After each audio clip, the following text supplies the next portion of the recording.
So whatever the invisible hand or the market dictates will fly. If you're in that business, then the city can require you to pay a certain amount of dollars per square foot that would go into a local affordable housing trust fund. They can appoint a citizen advisory board to determine how the money is distributed to organizations that create affordable housing. They could create that, again, in a month. They could create that right now. They could institute policies such as rent control, right, that says a landlord is no longer allowed to just jack up your rent whenever they wish, for whatever reason. And good rent control laws do allow landlords to increase rent for good reason, because that has to happen to keep buildings functional and keep them healthy and safe. But again, City Council could do that right away. They could also, I mentioned earlier, the $22 million or so that the P&G exec gets a year, the 15 or so million a year that Kroger gets, and we have all these other Fortune 500 and 1,000 companies in our city, and much of their pay is in stock options, right? So they get the stocks, they can keep them, they can sell them, and that is not taxed. City Council could change that. They could change it this month. And so my point being that we can, as a city, we can pull together commission after commission, and we can sit down and we can discuss, I've not been at the various presentations by the Mayor's Commission. I've only read some of the articles. The article I read, and I don't know if it was taken out of context or what, but cited, that two-parent households do better than single-parent households, so we should, encourage marriage. Maybe that's fine. But we can talk about all those sorts of things, or, and it gets frustrating when the solutions are right there, and the solutions have been right there for a long time. Does anybody have any questions or comments before I just keep rattling on? Well, there was a period in which stock options were taxed. It was included as income in the earnings tax, and then the council decided in their wisdom that would be an important thing to do. I'm pretty sure about that. Yeah, okay. Yes, sir. Well, is the city worried about businesses moving out or not coming in? Yeah. If they're in a disadvantaged competitively tax-wise. Yeah, sure. When you bring up the issue of taxing stock options, or even of creating a living wage, the argument back is going to be, well, these big companies will leave. They'll go to a community that gives them better tax breaks, etc. And some of them would. I'm sure some of them would. But I think that we know very well that the way we've been doing it hasn't been working. And I don't know if it's ever worked. And it's clear that it's working even worse than it was. And so, I say, and again, I'm not an economist and all this stuff, but I say when we have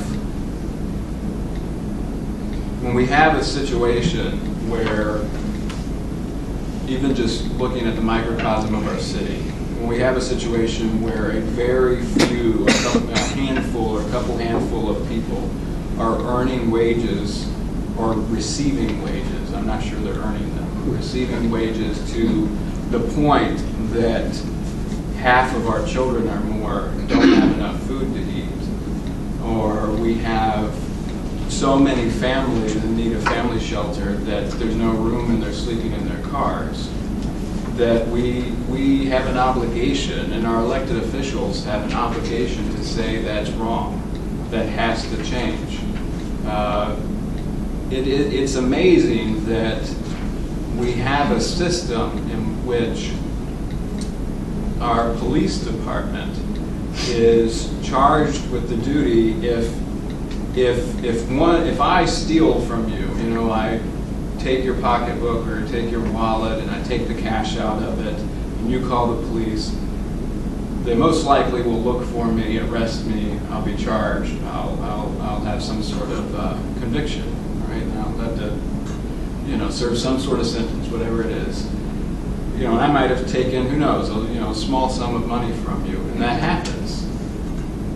But we have trouble connecting the dots that if people are working hard and they are not receiving, you know, the idea of work is that you do your due diligence, you're honest, and you receive the wage necessary to keep living, if for no other reason so that you can keep showing up at work, right? And to not pay that living wage is, to me, it's the same as stealing. It's saying you worked all this, but you can't, you know, we're not going to give you everything you need to continue to live. You didn't work enough. You did not enough hours, or I don't know. And so if the companies want to threaten to leave, some of them will, I think we should call their bluff. I think we should do it. Like, because, and yeah, you say, well, that's easier said than done. Of course it is. You know, I don't know, was it Einstein or whatever that said if you keep doing the same thing over and over that doesn't work, you're crazy or insane? And that's definitely what we're doing. And as, just like in an individual, as a person begins to lose their wits about them, their life can become chaotic and downtrodden, right? And that's what we've seen happen with our city. Yes, go ahead. Yes, yeah, I heard something years ago that really blew my mind. The Lilly Foundation in Indianapolis has enormous amounts of money that goes to problems in the city, in Indianapolis. Sure. What we have in Cincinnati are monuments to each other. I mean, Procter & Gamble built this, you know, Yeah. and, you know, Mr. Barrett built the thing with the tiara. I mean, it's just like, Yeah. what is that about? It just is a kind of a crazy, and it's not what we're talking about right now, but it's just a kind of a mindset about not putting money into, you know, some kind of situation, foundation, or whatever you want to call it, but to just build these monuments. Yeah. Well, you know, it's often said in Cincinnati that, you know, Cincinnati is people say all the time, it's very generous. You know, and I don't know if most people are generous or not, but I do think that often we sell our tongues to the foundations of corporations, or the corporations that will, you know, they donate $100,000 to whatever organization, and we just give them all sorts of accolades, and then we don't bother them anymore. And so then the next year they donate $1 million, and we accolade after accolade, and we say they're generous. And that's, again, it's not generosity. You know, we think to bring spirituality in this. You know, the story of the elderly woman with almost nothing giving all she had of her nothing. It was far more than the folks that gave much more out of their bulk, and it's the same thing. And you know, these are just sort of common sense issues, but we let them off in the name of, well, they get profit. That's what they do. Yes. I think Cincinnati's generosity is often tied to the tax levies that are voted. Yeah. We have many more of those levies than most cities do, Sure. indicating that we have a willingness to support worthy causes. Now, the next worthy cause coming down the road is the Preschool Promise. Right. And that's going to take a fairly significant tax, which I think is still up in the air. What's your reading on Preschool Promise? Does it provide a avenue to dealing with poverty? I mean, that's what it's Right. claimed. That's a good question. Yeah, I think you're right. That, you know, there may be some truth in saying that the average citizen in Cincinnati has some, you know, has some level of generosity based on the passage of levies and such. You know, Preschool Promise, I don't know all the ins and outs of it at all. I do know the people that are pushing for it. People like Troy Jackson from the Amos Project.